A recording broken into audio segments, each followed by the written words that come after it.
आज हिंदी के चैप्टर में आपका यह नागरी लिपि जो होगा, इनको थोड़ा सा ध्यान से देखिए। नागरी लिपि के लेखक गुणाकर मूले हैं। एक बार गुणाकर मूले के बारे में जान लें, इसके बाद हम कहानी में जाएंगे।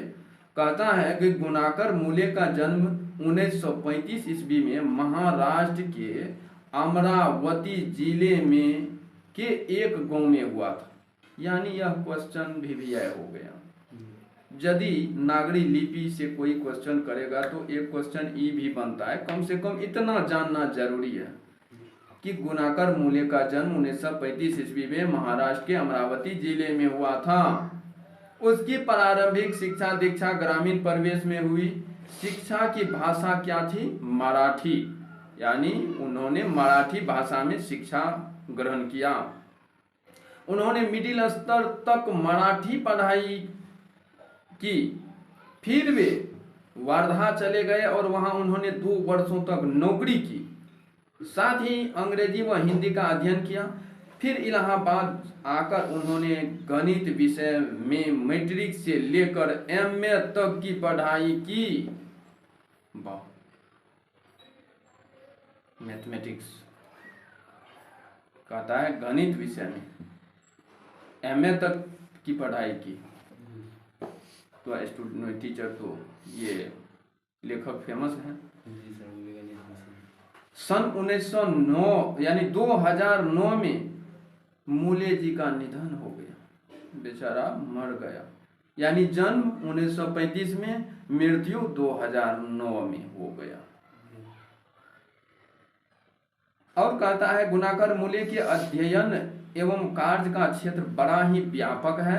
उन्होंने गणित, खगोल विज्ञान, अंतरिक्ष विज्ञान, विज्ञान का इतिहास, पुरालिपिक शास्त्र और प्राचीन भारत का इतिहास व संस्कृति जैसे विषयों तथा 30 पुस्तकों का प्रकाशन भी किया।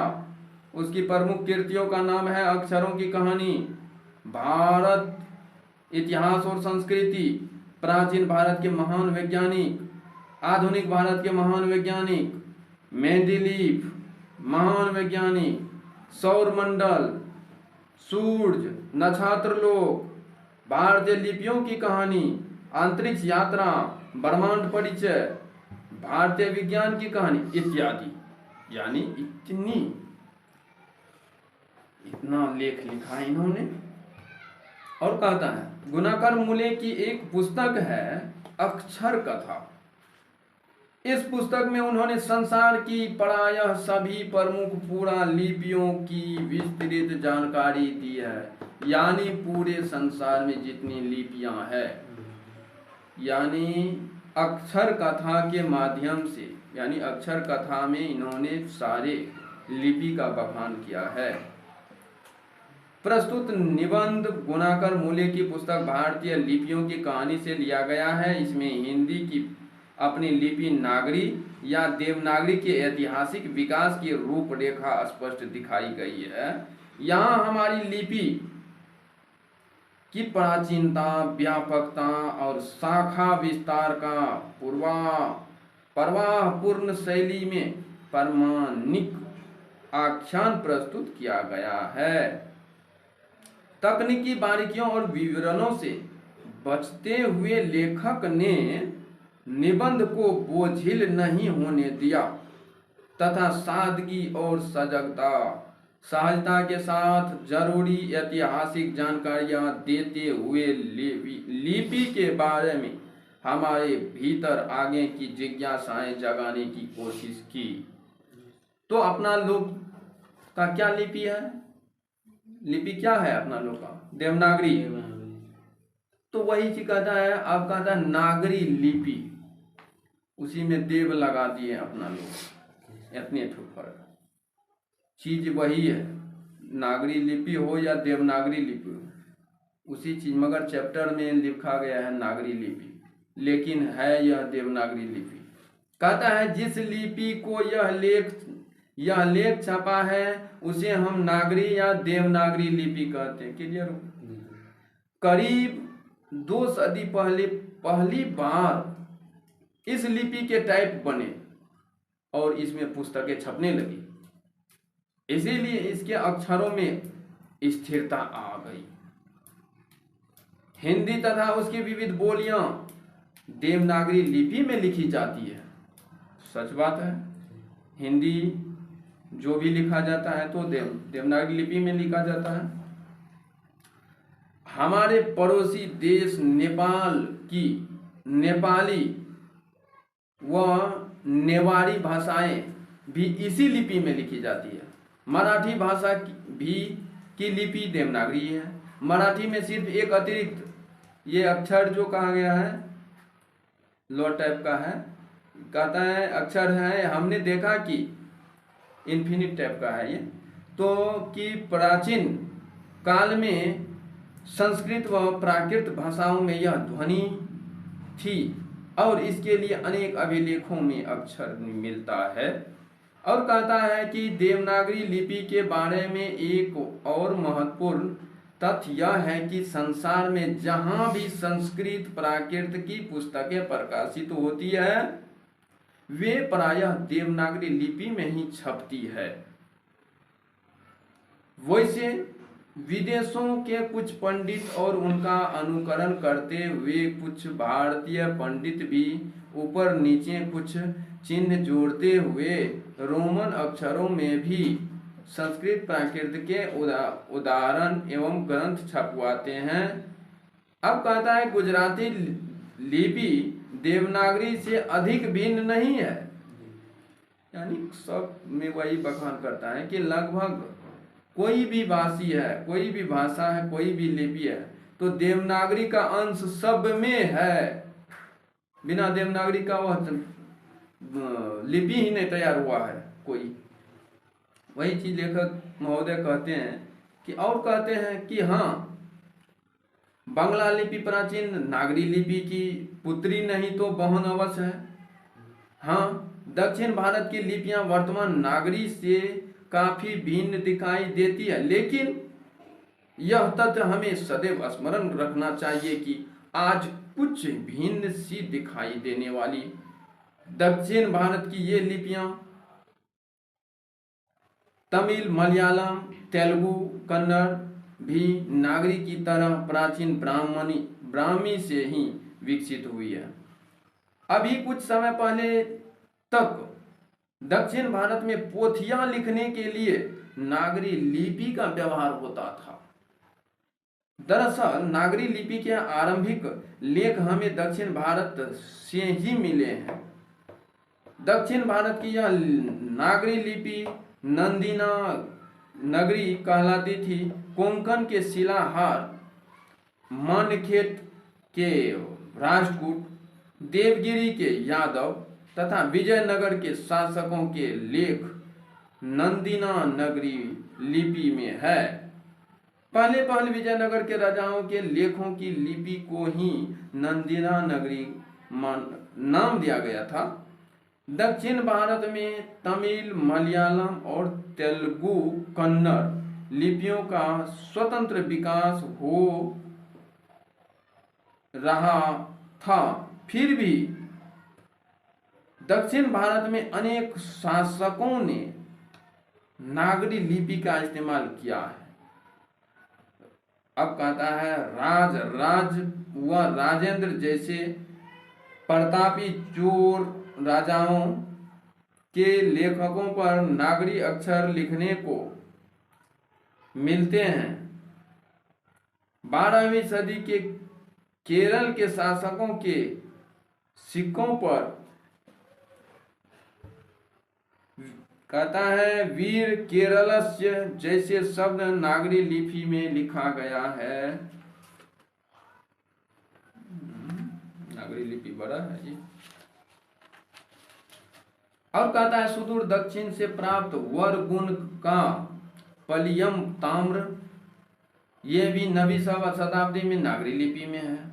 इतना ही नहीं, श्रीलंका के पराक्रम बाहु, विजया बाहु, 12वीं सदी आदि शासकों के सिक्कों पर भी नागरी लिपि देखने को मिलते हैं। दूसरी ओर उत्तर पूर्वी में अल्पकाल के लिए इस्लामी शासन की नींव डालने वाले महमूद गजनबी के लाहौर के टकसाल में ढाले गए चांदी के सिक्कों का भी हम नागरी लिपि के शब्द देखते हैं। इन सिक्कों पर एक तरफ कुफी लिपि में कुलमा अंकित है तो दूसरी तरफ नागरी लिपि में अंकित है। यानी कहने का तात्पर्य है कि पूरे विश्व के जो भी लिपियां हैं, चाहे कन्नड़ हो, तेलुगु हो, जो भी हो, कुछ भी हो, कोई भी भाषा हो, यानी सब में देवनागरी लिपि के अंश समाहित हैं गुणाकर मूल्य के अनुसार। और कहना है कि उपर्युक्त जानकारी से स्पष्ट हो जाता है कि ईसा की 8वीं 9वीं सदी के से नागरी लिपि का प्रचलन हमारे देश में था। यह एक सर्वदेशिक लिपि थी। गुप्त काल की ब्राह्मी लिपि तथा बाद की सिद्धम लिपि के अक्षरों के सिरों पर छोटी आड़ी लकीरें या छोटे ठोस तिकोन है, लेकिन नागरी लिपि की मुख्य पहचान यह है कि इसके अक्षरों के सिरों पर पूरी लकीर बन जाती है। इनके पूरे लकीर यानी पूरे अक्षर पर लकीर डाला जाता है। बहुत और सब में कुछ शॉर्टकट में दिया रहता है, फुल लकीर नहीं डाला जाता है, तो एक समझने के लिए कहता है। दूसरी स्पष्ट विशेषता यह भी है कि प्राचीन नागरी के अक्षर आधुनिक नागरी से मिलते जुलते हैं और इन्हें आसानी से थोड़े अभ्यास के बाद पढ़ा जा सकता है।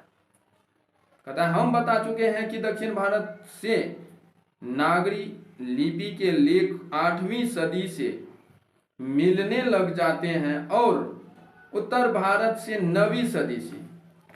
लेकिन हम यह नहीं कह सकते हैं कि अमुक निश्चित समय से ही नागरी लिपि की शुरुआत होती है। नागरी लिपि जैसे अक्षर कुछ पुराने लेखों में दिखाई देते हैं और पुरानी लिपि के कुछ अक्षर नागरी लेखों में भी दिखाई देते हैं। अब हमें यह देखना है कि इस नई लिपि को नागरी लिपि या देवनागरी या नंदी नागरी क्यों कहते हैं।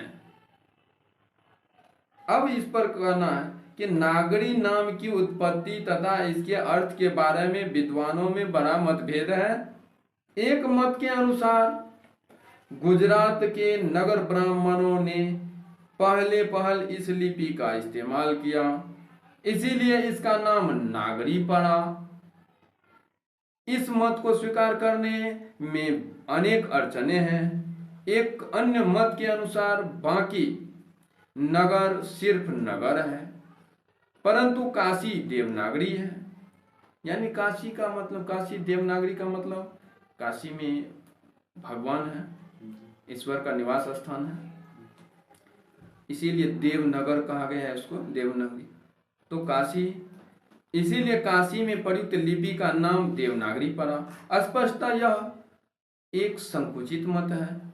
अल बरूनी ने अपने ग्रंथ में लिखा है कि मालवा में नागर लिपि का इस्तेमाल होता है।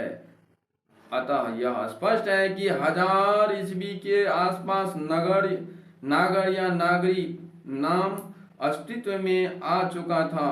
दरअसल यह शब्द और भी कुछ पहले अस्तित्व में आ चुका था। इतना निश्चित है कि यह नागरी शब्द किसी नगर अर्थात बड़े शहर से संबंधित है।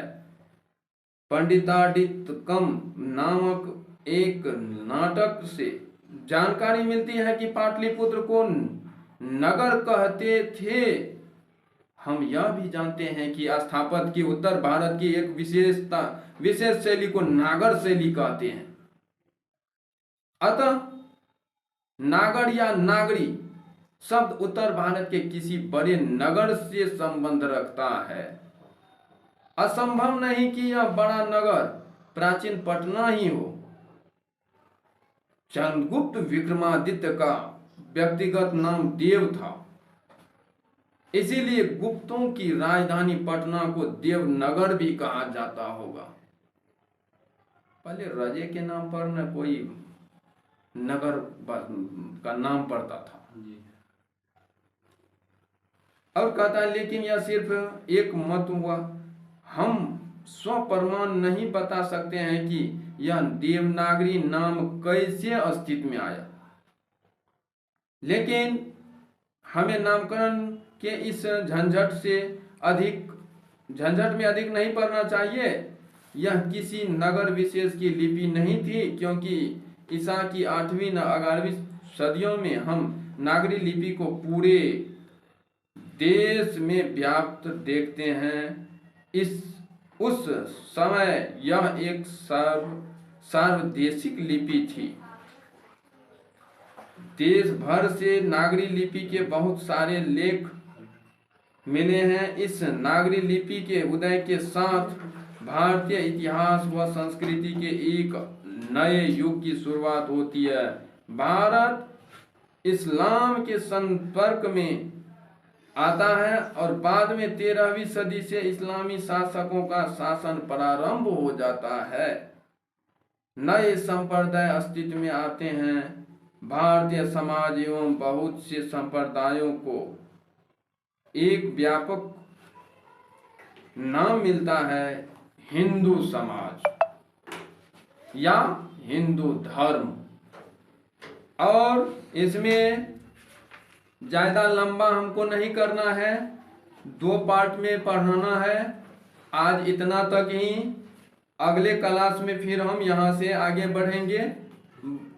यहाँ तक के लिए बस, कल इससे आगे बढ़ेंगे। तब तक के लिए धन्यवाद।